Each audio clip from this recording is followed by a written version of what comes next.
Hello student, कैसे हैं आप लोग। आप सभी को हमारे तरफ से नव वर्ष की हार्दिक शुभकामना। आशा करते हैं कि आप इस साल बहुत अच्छे ढंग से मेहनत करेंगे और जो भी आपने लक्ष्य को तय किया है उस तक जरूर पहुंच पाए। मेरा ये चैनल शुरू करने का सिर्फ एक ही कारण है कि आप तक अंग्रेजी भाषा को आसान शब्दों में आप तक पहुंचा सकूं, आपको समझा सकूं। और अभी तक जो आप अंग्रेजी भाषा से, इंग्लिश सीखने से, इंग्लिश पढ़ने से डरते आ रहे हैं, उस डर को दूर करें। ये हमारा चैनल उस तरीके से वीडियो आपके सामने लाएगा कि एक छोटे से छोटे, कमजोर से कमजोर छात्र भी, जिसे इंग्लिश का बिल्कुल भी ज्ञान नहीं है, अगर वो भी इस वीडियो को देखता है, समझता है, तो वो आसानी से इंग्लिश भाषा सीख सकता है। तो हम किसी भी चीज की शुरुआत बिल्कुल जीरो से करते हैं, उसी तरीके से हम इस अंग्रेजी ग्रामर, इंग्लिश भाषा को सीखना भी एकदम जीरो लेवल से, एकदम बिल्कुल जीरो से शुरू करेंगे और सबसे ऊंचे पायदान तक पहुंचेंगे। जहां तक हो सकेगा मैं आपके साथ खड़ा हूं। जो भी आपको प्रॉब्लम होती है, आप उस वीडियो के कमेंट में हमसे कोई भी प्रश्न पूछ सकते हैं और मैं कोशिश करूंगा कि आपके सारे परेशानियों को मैं दूर कर सकूं। तो हम शुरू करते हैं पहला अपना सेशन और चलिए देखते हैं अब आगे। मैंने लिखा है सबसे पहले क्या, लेटर। हिंदी क्या होता है, अक्षर। तो सबसे पहला क्वेश्चन बनता है कि आखिर लेटर है क्या। तो इसको आसान भाषा में हम समझते हैं। जैसे हम समय देखते हैं तो घड़ी में देखते हैं, बिल्कुल घड़ी में तीन चीजें हमें दिखती हैं। पहला होता है सेकेंड, दूसरा होता है मिनट और तीसरा होता है घंटा। तो सबसे जो छोटा होता है वो क्या होता है, सेकेंड। उसी प्रकार से किसी भी भाषा की जो सबसे छोटी इकाई होती है वो क्या होती है, लेटर।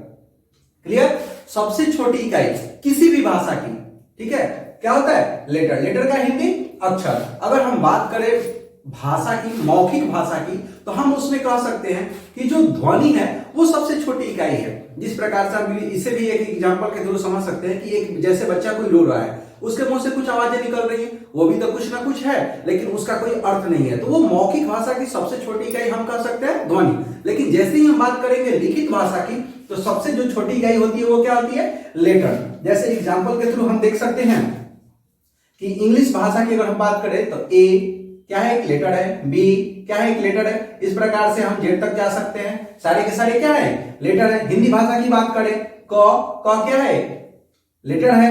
ख क्या है, लेटर है। इस प्रकार से जितने सारे आते हैं वो सब क्या है, लेटर है। क्लियर है इतना। तो हम कह सकते हैं किसी भी भाषा की सबसे छोटी इकाई क्या कहलाती है, अक्षर। और अक्षरों का वैसा समूह जो एक अर्थ दे उसे क्या कहते हैं, शब्द।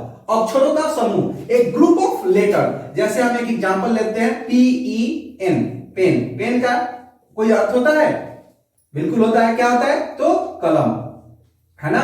तो इसका एक अर्थ है। और क्या है, देखो कितने लेटर का समूह है, 1 2 3। 3 लेटर मिलके एक शब्द बना है जिसे हम कहते हैं पेन, और उसका अर्थ क्या है, कलम। तो यानी अक्षरों का वैसा समूह, group of letter which has a true meaning. क्या हो, एक सार्थक अर्थ हो। अर्थ होना अनिवार्य है। अगर अर्थ नहीं होगा तो हम उसे शब्द नहीं कहेंगे। इसको समझ सकते हैं, जैसे EPN हम लिखते हैं, सेम है PEN, इसमें भी PEN है लेकिन इधर उधर है। ये भी 3 है, समूह तो है ही। क्या इसका कोई अर्थ होगा, नहीं होगा, तो ये कभी भी शब्द नहीं कहलाएगा। यानी कि समूह के साथ साथ अर्थ का होना अनिवार्य है। इसके आगे मैंने लिखा है क्या, सेंटेंस। तो यहां पे क्या था, शब्द के लिए अक्षरों का समूह और सेंटेंस के लिए शब्द का समूह। लेकिन वहां पे भी फिर वही बात, सार्थक अर्थ होना अनिवार्य है। जैसे कह सकते हैं, एक वाक्य ले लेते हैं, ही इज ए बॉय। इसका कोई अर्थ होता है, बिल्कुल होता है। क्या होता है, तो वह एक लड़का है। वह एक क्या है, लड़का है। एक अर्थ निकल रहा है कि वह क्या है, लड़का है। अगर इसी को हम लिख दें, ही इज बॉय, इसका कोई अर्थ निकल रहा है, कुछ भी अर्थ नहीं निकलेगा। चाहे इसको हम और दूसरी भाषा में इसको ये लिख सकते हैं, ही बॉय इज, इसका कोई अर्थ निकल रहा, तो ये दोनों में से कोई भी वाक्य नहीं कहलाएगा। यानी कि समूह के साथ साथ अर्थ का होना अनिवार्य है। तो हम देख सकते हैं, group of letter which gives a true meaning is called word, और उसी प्रकार से group of word which gives a true meaning is called sentence. Clear है इतना। अब देखते हैं एक एक करके इसके सारे परिभाषाओं। चलिए देखते हैं लेटर। जैसा कि मैं बता चुका हूं, the smallest unit of any language is called letter.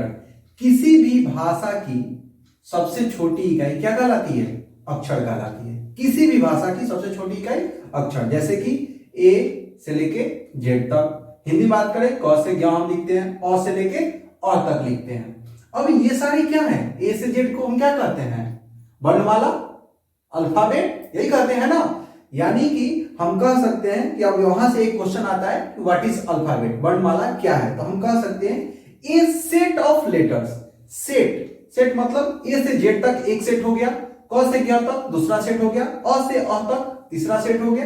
तो a set of letters in a fixed order. ये क्या है? फिक्स है, एकदम निश्चित है कि क के बाद ख आता है, ख के बाद ग आता है, ए के बाद बी आता है, बी के बाद सी आता है, सी के बाद डी आता है। एक क्रम है, ये क्या है? निश्चित है।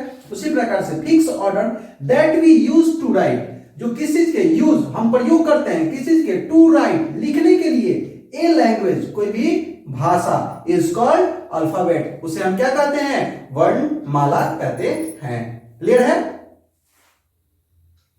अभी आप लोगों ने अल्फाबेट का इंग्लिश परिभाषा देखा था, उसी का हिंदी वर्णमाला।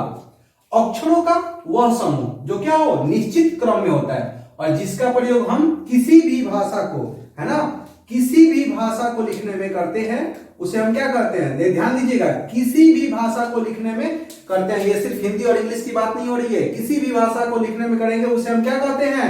वर्णमाला कहते हैं। अब हम बात करते हैं, हम इंग्लिश ग्रामर के लिए स्पेशली फोकस कर रहे हैं।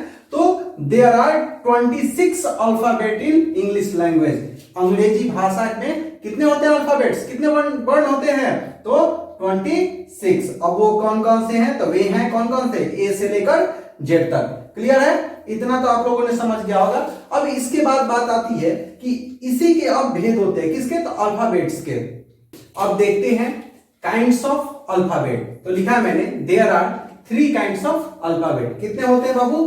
तो 3। अभी तक आप लोगों ने पढ़ा होगा 2, कुछ लोगों ने 3 भी पढ़ा होगा। देख लेते हैं उसे, है ना। पहला होता है वॉवेल। वॉवेल को हम लोग क्या कहते हैं? स्वर। तो आपको पता है वॉवेल कितने हैं बाबू? 5। कितने नंबर है इसके? 5। कौन कौन से? तो ए, ई, आई, ओ और यू, ये पांचों क्या है? वॉवेल, यानी कि क्या है? स्वर। उसके बाद आती है सेमी वॉवेल। सेमी वॉवेल का मतलब अर्ध स्वर। अब अर्ध स्वर है क्या, इसे समझते हैं। जैसे हमारे देश में होते हैं राष्ट्रपति और उसके नीचे उपराष्ट्रपति। जब राष्ट्रपति देश में नहीं उपस्थित होते हैं तो राष्ट्रपति के कार्य को कौन देखता है? उपराष्ट्रपति। उसी प्रकार से सेमी वॉवेल, यानी कि जिस शब्द में, जिस इंग्लिश वर्ड में वॉवेल नहीं होगा वहां पे सेमी वॉवेल अनिवार्य रूप से आएगा और वो किसका काम करेगा? वॉवेल का काम करेगा। तो सेमी वॉवेल कितने होते हैं? 2 होते हैं। तो कौन कौन से? डब्ल्यू और वाई। और इन 7 को छोड़ के बाकी जो बच गए 19, कितने? 19 टोटल अल्फाबेट 26। तो 19, 5 और 2 तीनों जोड़ के कितने हो गए? 26। तो 19 में कौन कौन से हो जाएंगे ये आप सभी को पता होगा, है ना। जैसे कि देख लेते हैं, B, C, D, F, G, H, J, K, L, M, N, P, Q, R, S, T, भी, डब्ल्यू नहीं होगा, एक्स, वाई भी सेमी वॉवेल है और जेड। ये 19 क्या हो गए? आपके कॉन्सोनेंट हो गए। वॉवेल और सेमी वॉवेल को थोड़ा और देखते हैं। पूरे इंग्लिश लैंग्वेज में कोई भी ऐसा वर्ड नहीं है जो वॉवेल के बिना बन सके। उसमें वॉवेल पक्का होगा, यानी ए, ई, आई, ओ, यू में से कम एक पक्का होगा।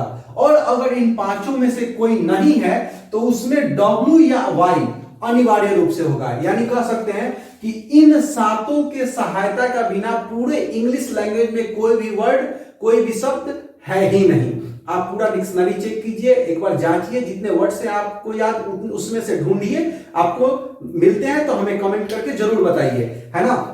ए, ई, आई, ओ, यू आपके वॉवेल हो गए। डब्ल्यू और वाई आपके क्या हो गए? सेमी वॉवेल हो गए, यानी कि अर्धस्वर हो गए। और बाकी जो 19 बच गए ये आपके क्या हो गए? कॉन्सोनेंट हो गए, है ना। अभी तक अगर आपको हमारा पढ़ाने का तरीका समझ में आया हो तो हमारे चैनल को लाइक करें, सब्सक्राइब करें और बेल आइकन जरूर दबाएं, ताकि समय समय पे आपके वीडियो के नोटिफिकेशन आपको मिलते रहे और आपको एक भी सेशन नहीं छूटे। अगली क्लास में हम लोग वर्ड की परिभाषा को देखेंगे और फिर उसके आगे सेंटेंस और काइंड्स ऑफ सेंटेंस को पढ़ेंगे। आज के लिए इतना ही, धन्यवाद।